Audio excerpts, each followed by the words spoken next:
What's happening, all you minties? Uncanny Omar here from Near Mint Condition, the home of collected editions. And today, it's exactly what I'm talking about, a collected edition. This is the Heathen Complete Omnibus from Vault Comics.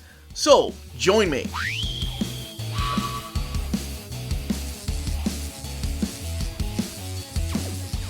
And welcome back, everybody. And before getting started, I just want to take this time to thank our patrons for making videos like this possible. And the link to our Patreon is in the description of the video. So thank you all, whether you've been there for a couple of years or whether you just joined. We do have different tiers on our Patreon and exclusive things there. All right, so what we're looking at here is the Heathen Complete Collection Omnibus is what this is labeled as. This is from Vault Studios. And here we have the spine, Alterici, Woods, Deering, and Martinez. And then the back of the book here. Retailing for $24.99.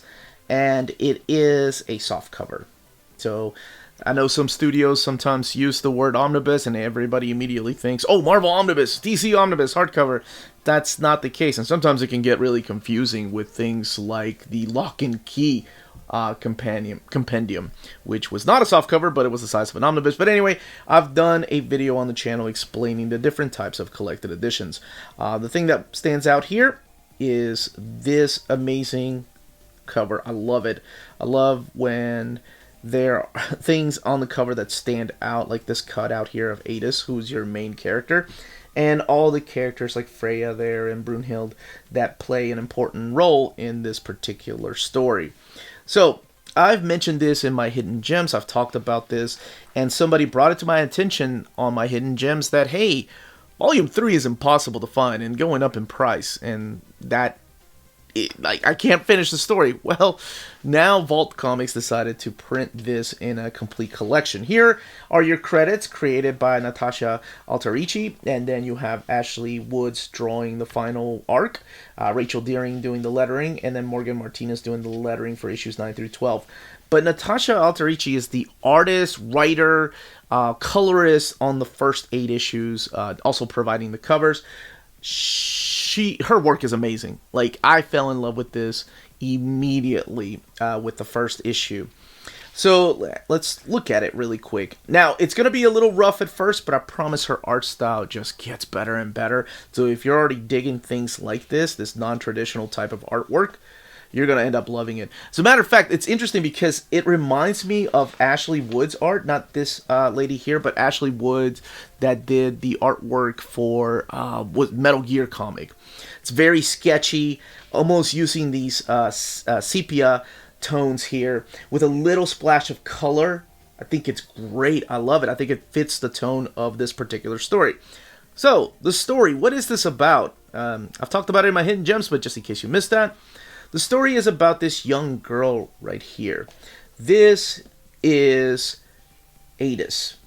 And Adis has been exiled from her village. She's been exiled from her town. Now, her father had a choice. Either marry her off or kill her.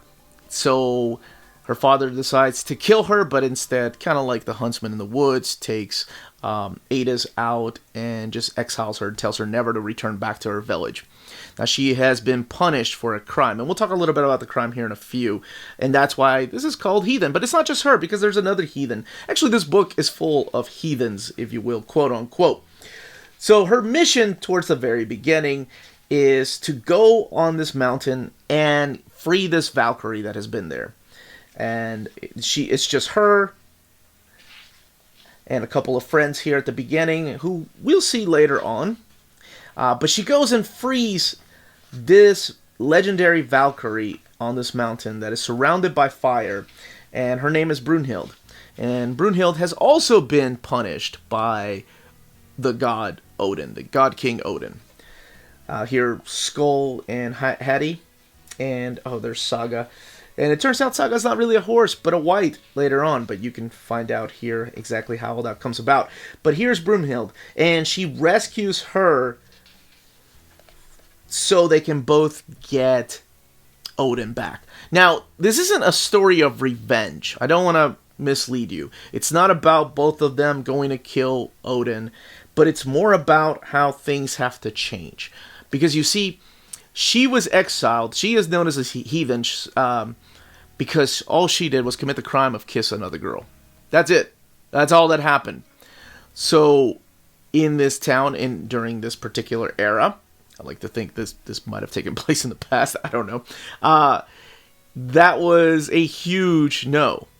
So either she was married off to a man, which her father did not want to see her unhappy, or she was supposed to be killed. Those were her only two options. Like, what the hell? So her goal is not to go out and seek revenge on Odin, not to kill him, but to change things. And I like that. I thought that was a really cool little twist. Because I'm like, from the beginning, you get the hint of like, okay, I've read this. You've seen things like this. Hell, as a matter of fact, this is kind of a story similar in Preacher. I'm not going to spoil who or what exactly if you've not read it. That one gets a little more supernatural, a little less believable. This actually feels like a story of old. That's why I enjoyed it. Now, after rescuing her, of course, things don't ever go according to plan. She is introduced to Freya. And Freya, well, she's a little free spirit. I love this cover. I think I can actually show this page. Because she goes around completely topless. So it's hard for me to show pages with Freya. I love her character design. I love her facial expressions. I think she is such an interesting character in this particular story. But yes, Brynhild is stuck with Saga while Adis is kidnapped by Freya and the rest of the Valkyries. Because at one time, Brynhild was a great Valkyrie. But like I said, Odin took away that. So now Brynhild finds herself needing help to go and find Adis. So she goes and seeks out this man here. This is Sigurd. And both of them have a past together. And I really enjoyed their backstory too. So this is a really interesting story about both, the rights and wrongs of the world and how the characters stand up for their beliefs and what they think is right. Now, some people might take that as preachy, but to me, it's just a damn good story. I never had a sense of like, oh, this is in your face about what the message is. I don't know. I think sometimes writers just write a story to tell, and if there's a message, or if you get a message out of it, good for you. I always remember David Anthony Kraft's opening or introduction to the Marvel Masterworks of Savage She-Hulk. And he was talking about how people came up to him, mainly women, right, after writing Savage She-Hulk and saying, thank you so much for writing a strong female character or somebody to look up to.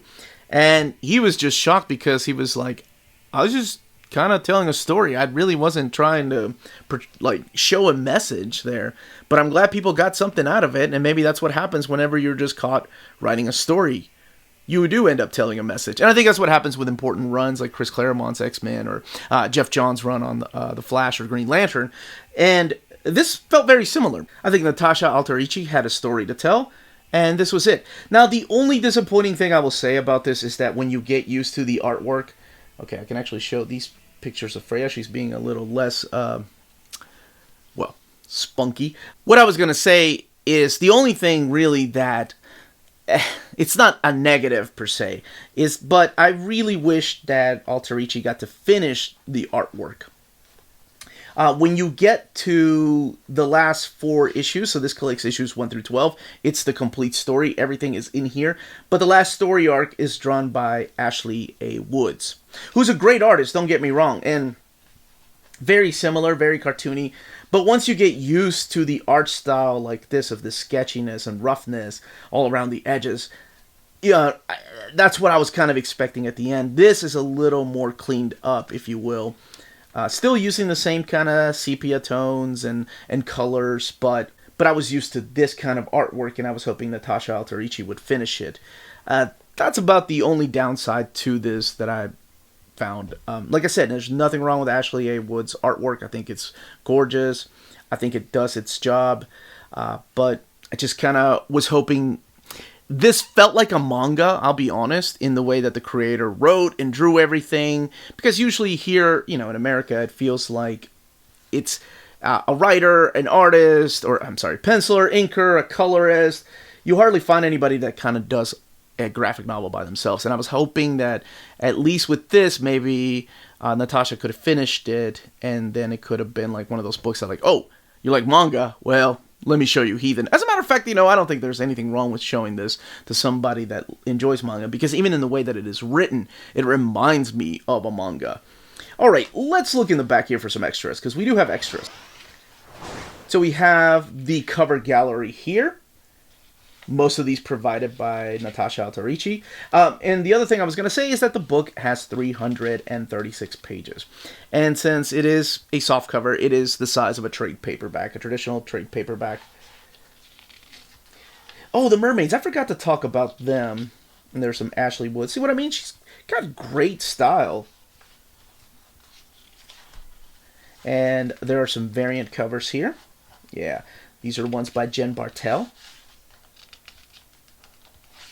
who's a phenomenal artist. This is from script to print, so the script, the artwork there, it's gorgeous to look at. And then some dedications here in the back. Now, what I was going to say is the Mermaids. So at the very beginning, there is a credit here for Mermaids imagined by Harper McCarty. So maybe Harper McCarty kind of envisioned what the mermaids look like. And then both Natasha and Ashley got to draw them out. But that's it. That's the book. That, as they say, is that. If you're interested in purchasing this book, check out our sponsor, cheapgraphicnovels.com, your online home for graphic novels and collected editions up to 50% off cover price. They have excellent shipping and prompt and helpful service. Check out their bargain deals for up to 90% off cover price. And don't forget that CGN also takes pre-orders. That way you don't miss out on the hottest releases. And they are currently running a special promotion for you Minties. If you're a first-time customer, after receiving your order confirmation email, reply back to that email and let them know Near Mint Condition sent you their way. They will then apply a free shipping promotional credit to your next order in the US. Cheap Graphic Novels, your source for the hottest books with the kind of deep discount, quality shipping, and customer service that will keep you coming back for more. And that was the content and page count of this particular collection.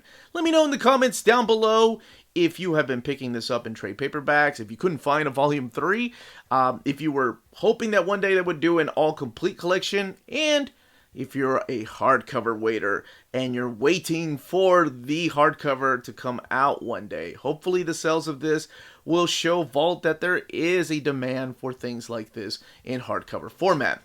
And then, of course, I would love to see these Savage Shores collected in oversized hardcover format. That book is freaking awesome. This was the Uncanny Omar. Thank you all so much for watching. If you have any questions, leave them down below. Comments, all of that, leave them in the comment section. Everyone stay healthy and safe out there. Much love.